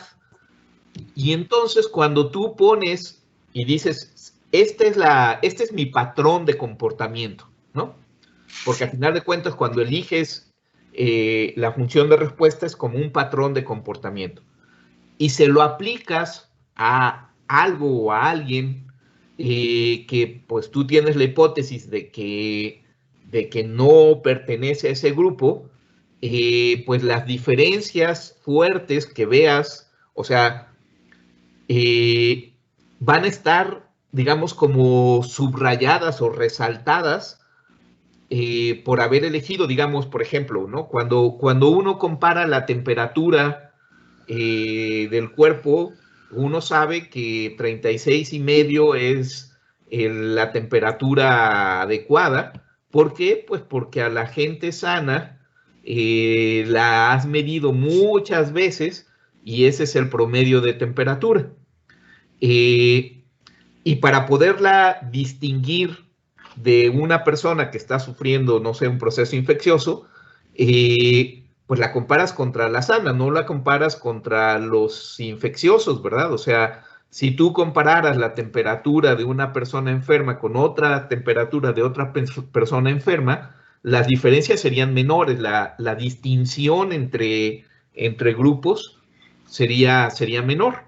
Y en pocas palabras, eso fue lo que intentamos hacer, ¿no? O a ver, ¿por qué no de nuevo refuerzas? ¿Qué ventaja tenía o qué desventaja podría tener el comparar TAIEP con TAIEP, o sea, TAIEP con función de respuesta TAIEP y SD con función de respuesta SD y luego ver los resultados? ¿Qué pondrías de crítica a ese posible experimento? Bueno, que al utilizar el valor de función de respuesta de una rata sana, pues nosotros tenemos un parámetro como de qué es lo que debe ser correcto, ¿no? Entonces, los resultados de la rata TAIEP, si son diferentes a este, entonces, pues, bueno, esto sería como muy marcado, ¿no? Pero al utilizar el mismo valor de función de respuesta para un grupo, por ejemplo, de ratas TAIEP, entonces, pues, no se identificaría una diferencia significativa entre ellos. Y entonces, digamos, como autocrítica, digamos, a la elección que se usó en la tesis, ¿qué verías como posible pérdida? Bueno, o sea, de que nosotros nos fuimos por el método de utilizar un valor de función de respuesta específico. Exacto, sí, y que elegiste comparar, bueno, elegir una función de respuesta para cada animalito sí. Y en cada edad en particular, ¿no? Sí. Bueno, pues aquí lo que se puede perder es esta diferenciación de la enfermedad. Ya que, bueno, revisamos los resultados y no se veía una diferencia significativa y esto se debe a que la segmentación no fue la correcta, ¿no? Pero, pues sí es importante, pues el uso de este método, o sea, proponer el uso de este método a futuro, ¿no? O sea, que hubiera sido mejor utilizar este método y pues bueno, yo me fui por el otro método porque encontré, bueno, no encontré diferencias y pues simplemente me fui mejor por ese método, pero sí es cierto que utilizando un mismo valor de función de respuesta por un grupo se puede diferenciar las ratas que no van a estar al mismo nivel, por ejemplo, de esta rata sana, ¿no? O sea, los que tengan un comportamiento distinto se van a diferenciar de solamente utilizar un mismo valor de función de respuesta específico para cada una de ellas. Y, por ejemplo, ¿qué hubiera pasado? Imagínate que tienes la malísima suerte que la SD01 no es tan sana como tú imaginabas, que tiene otra mutación diferente y todos los comparaste contra ella, ¿no? Sí. ¿Hay ese riesgo? ¿No hay ese riesgo? ¿Tú cómo lo ves? Pues sí podría haber ese riesgo, pero suponiendo que solamente la rata SD01 tuviera el problema y todas las otras ratas estuvieran sanas, pues las ratas sanas igual se diferenciarían de esta, ¿no? Y entonces, pues pienso que a lo mejor hasta podríamos decir, ok, todas se compararon con la rata SD01 y las TAIEP tienen resultados parecidos, por ejemplo, a la rata SD01 y todas las demás sanas tienen resultados distintos, ¿no? Entonces, pues hasta ahí podría haber, se puede ver una diferenciación, ¿no? Entre un grupo de ratas TAIEP y sanas y pues podríamos tal vez identificar que esta rata SD01 no es tan sana como se espera. Exactamente, ¿no? O sea, el problema de elegir un patrón es que comparas contra él. Y si tú haces la suposición de que el patrón es sano, el error está ahí, digamos, en la suposición de que el patrón que elegiste es el mejor que pudiste haber elegido, ¿no? Pero efectivamente, las diferencias son respecto a ese patrón. Y podría decir, bueno, lo que yo puedo asegurar no es si las ratas son enfermas o sanas, sino qué tan distintas son del patrón que utilicé, ¿verdad? Sí. Entonces, sí, y digo, a final de cuentas es también una discusión enorme cuando tú comparas contra un humano sano. No es un humano promedio, porque los humanos promedios nos enfermamos y tenemos muchas enfermedades. El humano sano es un superhumano que es muy poco común en la población, ¿no? O sea, y esas cosas también se critican en otros temas que no tienen que ver con tractografía, pero que siempre está ahí la cosa, ¿no? O sea, siempre hay que cuidar el patrón que estás usando, porque el patrón que estás usando, si lo quieres describir como el de una población, pues tiene que ser común a la población, y a veces en la elección de que no, hipertensos no, diabéticos tampoco, etcétera, y los vas descartando de tus estudios, pues te quedas con la persona que todo el mundo querríamos ser, pero que no hacemos por lograrlo, ¿no? Entonces, bueno, ese era, digamos, lo que quería yo que discutieras, ¿no? Pues sí, comparas contra algo y ojalá ese algo sea la rata sana, y entonces sí puedas decir entre ratas enfermas y sanas, pero como bien lo indicas, ¿no? O sea, también hay manera de darte cuenta que algo no va bien con el patrón que usaste. Y aquí estoy de acuerdo contigo, el efecto es mínimo, porque una parte muy importante del uso de ese resultado no lo usamos. Decidimos hacer segmentaciones de otra manera que tenía que ver con registro de imágenes, ¿no? Entonces, estás más en el lado seguro del camino que si hubiéramos querido utilizar la función de respuesta para segmentar, ¿no? Yo con eso termino, digamos, mi intervención. Las preguntas ya hemos discutido muchas horas de trabajo, entonces ahí yo detengo. Gracias, doctor. Muchas gracias, Arturo. Pues el doctor Víctor, no sé si quiera. Sí, muchas gracias. No, yo nada más, como no soy sinodal, sí me puedo permitir el lujo de decir cosas buenas. Lo primero es que el trabajo que hizo Ana es muy bueno, ¿no? Trabajó bien, aportó, propuso, en fin, y los resultados son bastante, a mí me sorprendieron positivamente. El doctor Villaseñor te hizo un comentario que me parece muy oportuno, cuando te preguntó si había una diferencia en las etapas de la rata enferma, ¿no? Y tú le dijiste que no las veías y que hubiéramos esperado que así fuera, ¿no? Y sobre todo, después Arturo comentó algo también con respecto a las ratas sanas. Y eso es muy interesante porque pasa también con las personas, ¿no? Los niños cuando nacen, si uno les hace una resonancia de recién nacidos, pues su cerebro está rete feo, ¿no? Tiene una cabezota así, mucha agua, y sus conexiones neuronales no están formadas, o no están formadas del todo, ¿no? Entonces, parte del desarrollo, y tú utilizaste la palabra evolución, es mejor decir desarrollo, porque evolución tiene una implicación más biológica. Parte del desarrollo y la madurez del sistema nervioso implica que se establezcan nuevas conexiones nerviosas, que se quiten las que son redundantes o inútiles, y que esas conexiones nerviosas que se van estableciendo con la madurez y con la actividad del niño, ¿no? Se establezcan. Y al establecerlas, el sistema nervioso central además se mielinizan. Entonces hay un proceso de mielinización constante que ocurre durante varios años, no es una cosa que pasa solo con los recién nacidos. Por eso tú encontraste que en las ratas sanas, el cuerpo calloso también se modificaba, pero como si se fuera engrosando, como si las estructuras fueran siendo cada vez más gruesas, más formadas, más estructuradas, y eso es normal. Una de las preguntas que nos hicieron los referees es que nos dijeron, los datos de daño que tú ves en las ratas, ¿se deben a que envejecen o a que están enfermitas?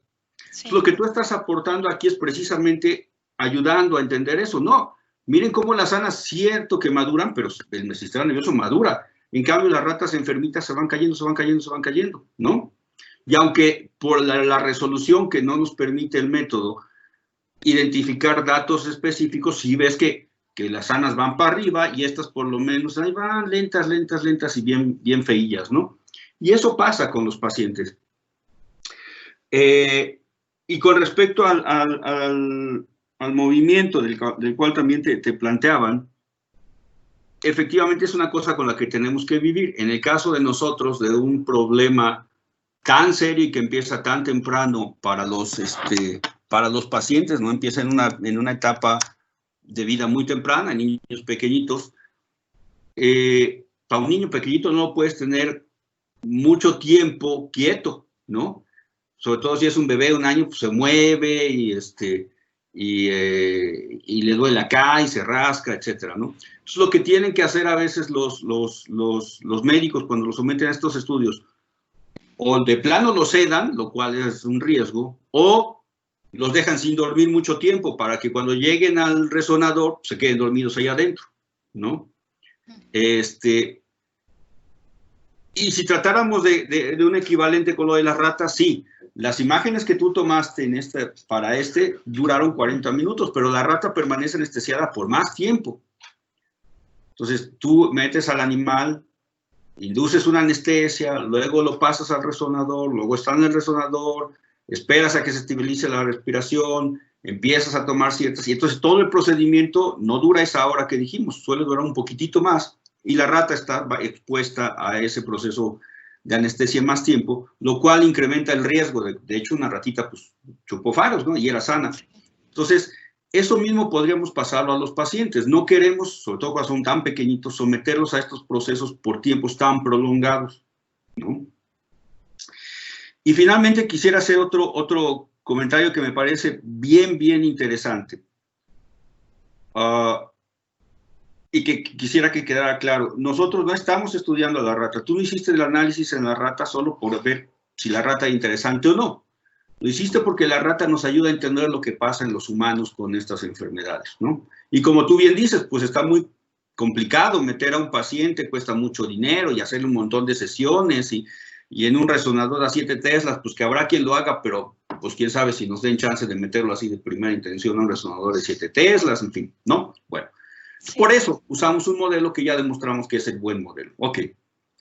Y en ese estudio de lo que creemos que le está pasando a los pacientes es que, o una hipótesis que tenemos acerca de lo que le pasa a los pacientes es que de nacimiento, o mucho antes, pues ahí sí en su desarrollo intrauterino, existen errores probablemente debidos a la mutación que implican no solo que mielinice mal, sino que las células de su cerebro se desarrollen mal. Y por lo tanto, que es algo que tú observaste y me parece interesantísimo, en lugar de que corran para donde creemos que deberían de correr, como viste en las ratas sanas, pues como que se van chuecas, ¿no? Se van para donde no deberían ir. Y esa es una hipótesis que nosotros tenemos estudiando el sistema nervioso desde el punto de vista celular. Y eso es interesantísimo. Sí. Otra pregunta que nos hemos hecho es, ¿por qué en las ratas enfermitas, cuando vamos a ver al microscopio los axones, ¿no? Los axones se ven bien, quiero decir, los ves todos, ¿no? Y en cambio en las ratas sanas, vemos los axones así como con puntitos. Y tenemos varias hipótesis, ¿no? Desde el punto de vista biológico como desde el punto de vista óptico. Y lo que tú hiciste con la tractografía es decir, miren, ahí están los axones. Están chuecos y van para donde deberían de ir y parece que algunos se pierden en el camino, pero ahí están. Y entonces, estamos empezando a armar por distintas técnicas, el análisis de imágenes por resonancia magnética, por otros métodos de ópticos, ¿no? Digamos tradicionales o no, en fin. Y parece que todo lo que estamos tratando o estamos observando empieza a hacer sentido. Nos empiezan a tener puntos donde convergen los resultados desde distintos puntos de vista que nos ayudan a armar una idea. Y eso me parece muy importante para ti como ingeniera biomédica, ¿no?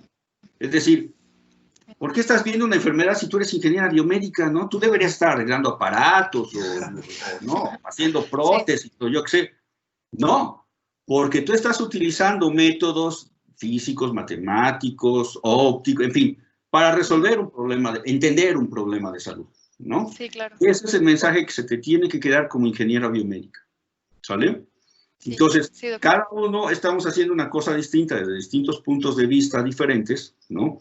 El doctor Villaseñor es óptico y entonces vamos y le molestamos a veces para que nos ayude ahí con algunas cosas de instrumentación o de óptica, en fin, cada uno hacemos una cosita que nos ayuda a entender un problema y tú nos ayudaste a complementar cosas que no sabíamos, pero que con lo que tú hiciste ayudan a armar una historia para entender lo que le pasa a los pacientes, ¿no? Sí. Entonces, digamos, esos eran los comentarios que quería hacer y pues felicitarte por el trabajo. Muchas gracias, Carlos.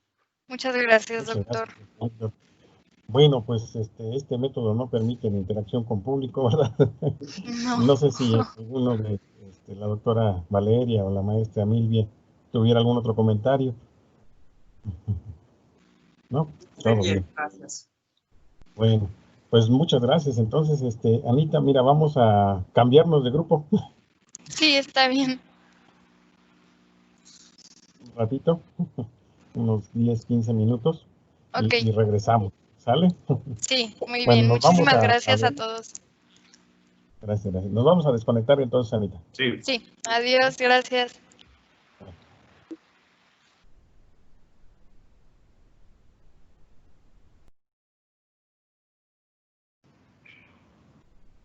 Ahí está. Bueno, continuando entonces con el protocolo, pues toca la lectura del acta. Muy bien. La doctora. Sí. Voy adelante. El día 2 de julio del año 2020, a las 11 horas, Se reunieron de manera virtual el doctor Carlos Villaseñor Mora, la doctora Valeria Piazza y la maestra en ciencias Milvia Iris Alata Tejedo, designados para verificar el examen de titulación de la señorita Ana Laura Domínguez Orozco, concedido por acuerdo de la Rectoría General a efecto de obtener el título de ingeniera biomédica.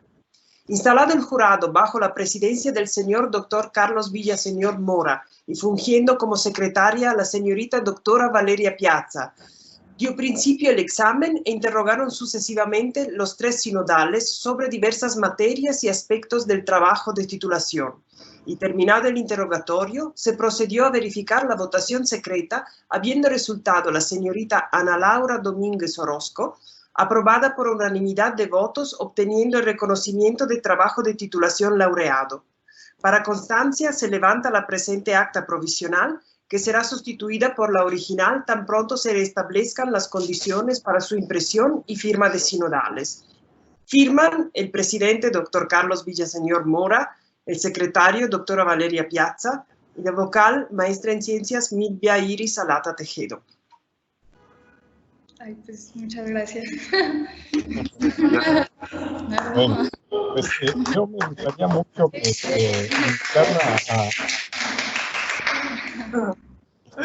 me gustaría mucho invitarla a ponerse de pie para que haga la protesta. Anita, por favor. Y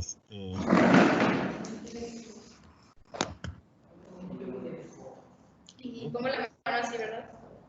Sí, bueno, está bien, está bien. Bien, mira, León, Guanajuato, 2 de julio de 2020. Este es el acta de protesta rendida por la C. Ana Laura Domínguez Orozco, con motivo de haber sido aprobada en el examen recepcional que sustentó para obtener el título de ingeniera biomédica. Un servidor, el doctor Carlos García Mora, le toma protesta de ley en los siguientes términos.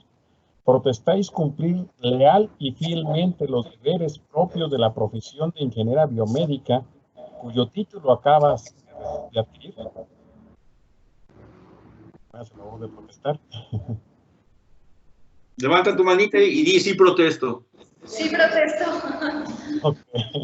Sí. Bueno, pues si así no lo hicieres, el Estado y la Nación os lo demanden. Muchas felicidades, Anita.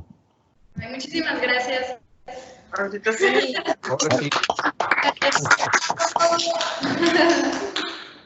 Muchas gracias. Bueno, pues con esto concluimos el protocolo.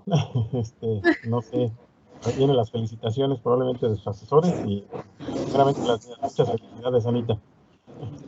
Ay, muchísimas gracias. De verdad, muchas gracias a todos y también pues por hacer posible que yo pudiera presentar en esta fecha. Y pues muchas gracias, de verdad. No, bueno, yo lo que puedo decir es que te agradezco mucho todo el trabajo que hay detrás de esto. También tu trabajo va a servir para que podamos manejar los datos que tenemos de los otros estudios. Entonces, pues yo te estoy muy agradecido con todas las horas que le has dedicado a esto. Muchas gracias, doctor. Yo le agradezco a usted. Por mi parte, Ana, también te felicito mucho. Me da mucho gusto que hayas alcanzado este logro y bueno, te invito a seguirte preparando y seguir progresando en tu formación profesional. Yo estoy seguro que te va a ir muy bien. Muchas gracias, doctor. Bueno, pues si no hay más, pues con esto concluiríamos el examen. Muy bien. Pregunta técnica para las actas. ¿Tengo que añadir aquí firmas? No sé si tengo que añadir las firmas de los 3 sinodales, bueno, el presidente, secretario y vocal. Bueno, en un momento más vamos a mandar el resultado. En este momento solo el resultado es el que enviamos y ya cuando se regularice todo esto, pues bueno, se imprimirá un acta definitiva donde ya vamos a firmar ahora sí nosotros para ir a la división, ¿no? Ok. Pero ahorita lo que vamos a comunicar es el resultado oficial a las autoridades de la división. ¿Vale? Muy bien. Muy bien. Bueno, Bueno, Ana, si necesitas algún comprobante del examen, hay que solicitarlo. Es un comprobante temporal el que te pueden dar porque el proceso va a tardar su tiempo en que se hagan las firmas, y de por sí es un poco tardado, ahora es mucho más, ¿no? Pero si necesitaras algo, hay que pedirlo a Yolanda, me parece, ¿no? Ok, sí, muchísimas gracias, doctor. Bueno, pues entonces si no queda más, pues aquí nos despedimos entonces. Muchas gracias. De verdad, muchas gracias a todos y hasta luego. Muchas gracias y felicidades a celebrar con sana distancia. Sí.